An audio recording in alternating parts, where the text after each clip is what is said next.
Explorateurs urbains Urbex de Reddit, quelle est votre expérience la plus effrayante, la plus horrible? Je suis allé dans un hôpital psychiatrique fermé dans ma ville avec des amis la nuit.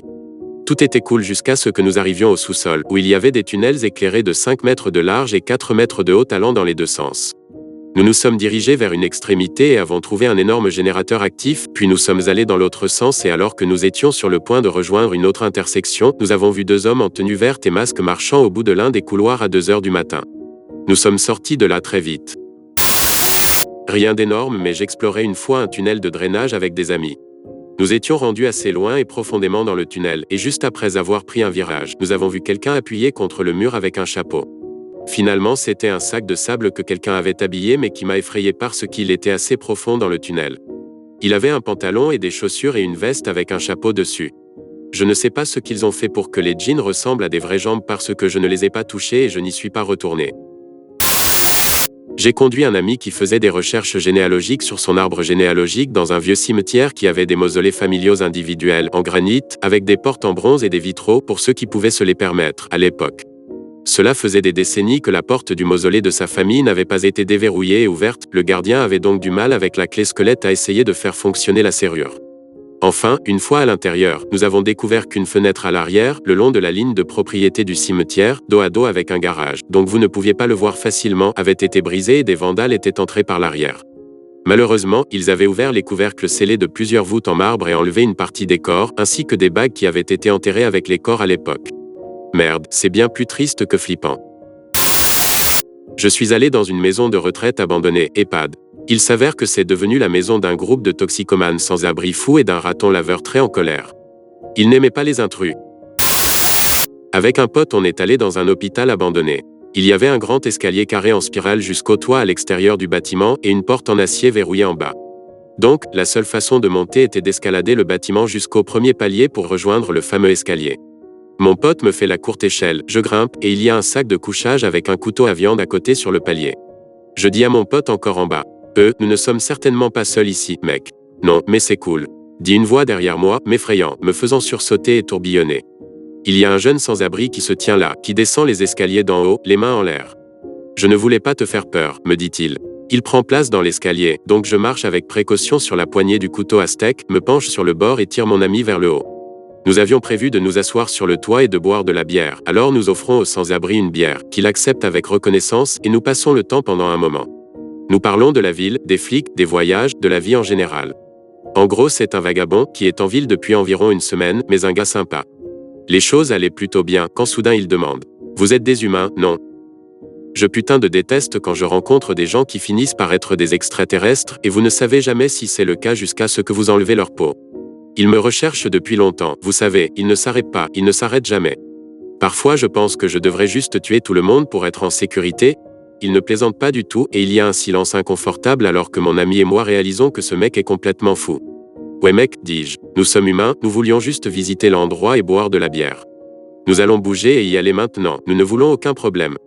Il regarde juste en silence, alors nous lui laissons la dernière bière, remontons prudemment vers la rambarde, sautons et repartons très vite, sans cesser de regarder par-dessus nos épaules. Tout le temps, il est juste resté là, immobile et silencieux, à nous regarder partir. Cet endroit est toujours abandonné, 5 ans plus tard, et nous ne sommes jamais retournés là-bas.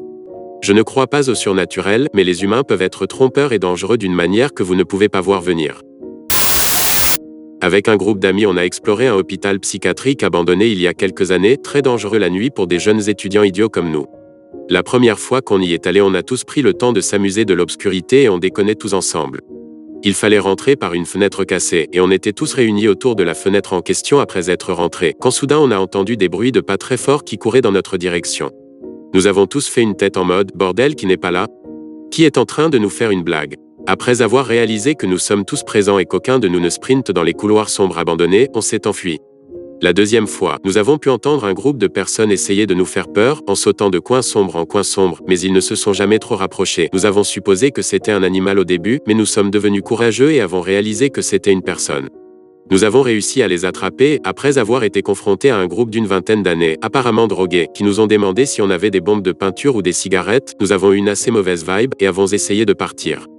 Le chef des drogués hantés de l'asile a demandé si nous avions des bijoux, ce que nous avons nié. Il a ensuite dit la chose la plus effrayante que j'ai entendue de ma vie. J'aime les bijoux. Je les enlève des filles ici quand elles dorment. Putain, on a directement fui. Pas vraiment de l'urbex, je suppose qu'on pourrait appeler ça rurex. Je travaillais sur un projet de photographie et il y a une forêt massive en haut d'une montagne près de chez moi. La dite forêt contient un hôpital abandonné qui a été fermé après une mort inexpliquée. Non, je ne plaisante pas. C'était une journée de merde, météorologiquement parlant. Je suis équipé d'un appareil photo et d'un panier repas, prêt à me promener. Après quelques heures, j'ai trouvé un petit camp, avec quelques outils abandonnés, dont un coupe-boulon massif. Quelqu'un avait essayé de les détruire dans un incendie, mais ça n'avait pas marché.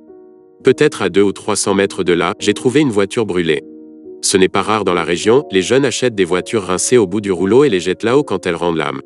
Non loin de là, à une 50aine de mètres, j'ai trouvé une paire de jeans de femme. Et un peu plus loin, peut-être à environ 5 mètres, il y avait une culotte suspendue à une branche. Ils étaient clairement là depuis un certain temps. Je ne sais pas combien de temps les sous-vêtements peuvent durer en étant exposés aux intempéries irlandaises et en plein air, mais peut-être quelques semaines. Assez effrayant de trouver tout cela tout seul dans les bois. J'ai feuilleté les nouvelles locales pour trouver tout ce qui concernerait des introductions par effraction ou des agressions ou quelque chose de suspect, mais je n'ai rien trouvé qui s'était passé récemment. C'est une histoire qui est arrivée à des amis. Ils suivaient simplement un sentier qui montait dans les collines et après avoir presque atteint l'autoroute, ils se sont retrouvés près d'un ancien tunnel ferroviaire fermé. Ils ont réussi à se faufiler à travers des clôtures lâches et après avoir erré sans rien d'intéressant, ils sont finalement arrivés à un tas de conteneurs d'expédition. Ils m'ont dit que lorsqu'ils ont jeté un coup d'œil à l'intérieur, ils ont vu une tonne d'armes à feu et de munitions dans un et juste un gros tas de boîtes lourdes dans le reste. Après quelques minutes de vérification, ils ont entendu des voix plus loin dans le tunnel se rapprocher, alors ils se sont éloignés. Ils ont également dit qu'ils sentaient presque comme l'océan vers la fin, comme si le tunnel donnait sur une plage de l'autre côté. J'explorais un moulin abandonné près d'une grande ville sur la côte avec un ami. Nous nous sommes faufilés dedans, avons un peu déambulé et avons réalisé que nous n'avions qu'une seule lampe de poche. On prenait donc la lampe à tour de rôle. Il y avait des bruits étranges, il faisait sombre à l'intérieur car il n'y a pas d'électricité et il y avait des preuves d'occupation par des sans-abri et des aiguilles vides. Véritable lieu de jeu d'horreur. Nous montons l'escalier arrivant à une intersection, en avant se trouve un pont de passerelle, alias le chemin vers le reste du bâtiment. À droite se trouve une pièce noire qui ne donne pas confiance. Alors que nous nous dirigeons vers le pont, le faisceau de la lampe vient éclairer un panneau qui dit direction, l'enfer et pointe vers cette pièce sombre.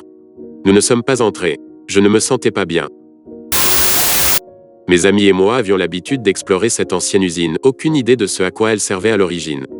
Quoi qu'il en soit, il y avait beaucoup de sections souterraines qui étaient noires, même à quelques mètres de l'entrée, mais qui nécessitaient de descendre un escalier pour y accéder. Une fois, nous avons trouvé une voiture incendiée 2 à 3 niveaux plus bas. Je ne sais pas comment elle est entrée là-dedans, mais c'était un peu effrayant. Une autre fois, nous avons trouvé un trou. Nous n'avons pas apporté de lampe de poche avec nous parce que nous sommes des idiots, mais nous avions des briquets et essayions de comprendre ce qu'était le trou ou s'il pouvait conduire quelque part. Nous avons jeté un bâton là-dedans et il s'est avéré que le trou faisait au moins 2 mètres de profondeur, mais nous avons également appris qu'il était plein de liquide et que si nous étions tombés, nous aurions pu facilement nous noyer dans l'obscurité. Une autre fois, nous sommes descendus de quelques niveaux et l'un d'entre nous en bas a commencé à pousser des cris de terreur absolue et le reste d'entre nous a pensé que nous allions tous être assassinés. Nous avons tous commencé à courir. Tout le monde criait à ce stade, il y avait cette mer de boueuse sur le sol et certains d'entre nous ont glissé et sont tombés comme dans un putain de film d'horreur à glisser et glisser, nos membres hors de contrôle. Je récapitule, nous sommes plus de 6 personnes qui hurlent avec toutes leurs tripes, avec une peur et une terreur absolue sur leur visage et nous pensions tous que nous allions être assassinés. Il s'est avéré que c'était juste un oiseau qui avait fait un nid là-bas et ma sœur a pris peur et mon ami qui l'accompagnait a crié comme un fragile, nous effrayant tous. Explorer un chantier de construction abandonné. C'est un site de construction dans un pays de ploucs qui a un tas de vieux véhicules de construction envahis par les plantes et ma copine et moi avions décidé d'aller le vérifier, voir de quoi il s'agissait. Après avoir bien regardé autour de nous, nous ne voyons pas grand-chose. Il est sur le point de pleuvoir, alors nous décidons de partir. Alors que nous montons dans ma voiture, ma copine se fige et dit « Il y a un gars dans les bois qui nous regarde ». Je me chie dessus et demande si elle est sûre. Elle se répète et dit qu'il l'a vu le voir et s'est mis à plat ventre sur le sol pour se cacher. On s'est tiré de là vraiment très rapidement.